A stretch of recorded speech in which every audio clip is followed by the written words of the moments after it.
Jeff Causey, head of on the water operations. It was a short day for us today out there. Can you tell us what happened?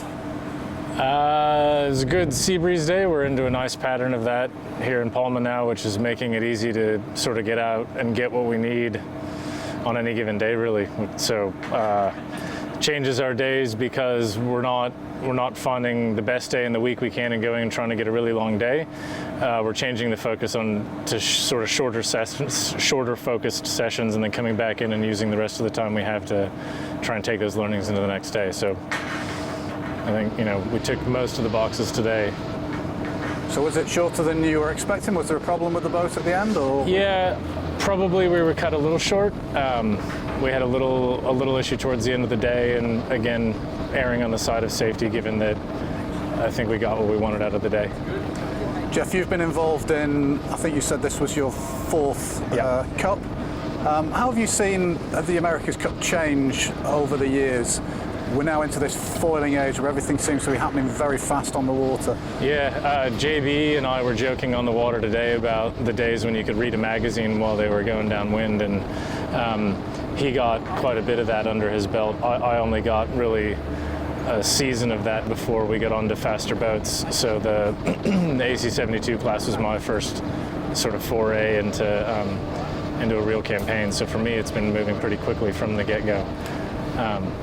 Certainly gotten quicker, but those family of boats from the 2003 Cup to now are certainly more similar in general to what preceded it.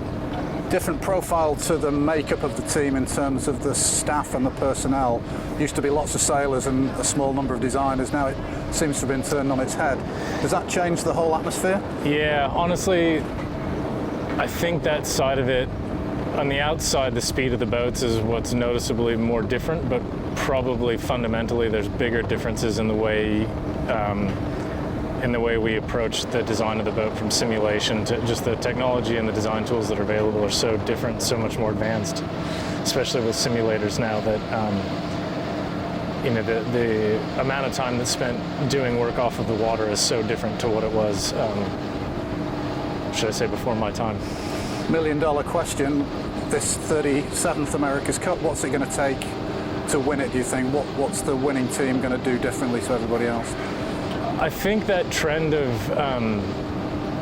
using those, I think Team New Zealand got ahead of the field early on with their simulation tools, and even in the San Francisco Cup had an edge on us. I was with Oracle, and we obviously had some catching up to do and just got there in the end. But then going forward from that with Bermuda and the time that those guys spent not on the water compared to us, I think was pretty eye-opening considering where we ended up. So that's just continued to go that direction. So we're all counting days on the water between the teams right now and watching this sort of recon tracker, but I'm not sure that directly correlates to where we're making advances, and certainly the work we do in the computer is I think is where it's going to be won and lost. That's fantastic insight, Jeff. Thank you so much. No worries.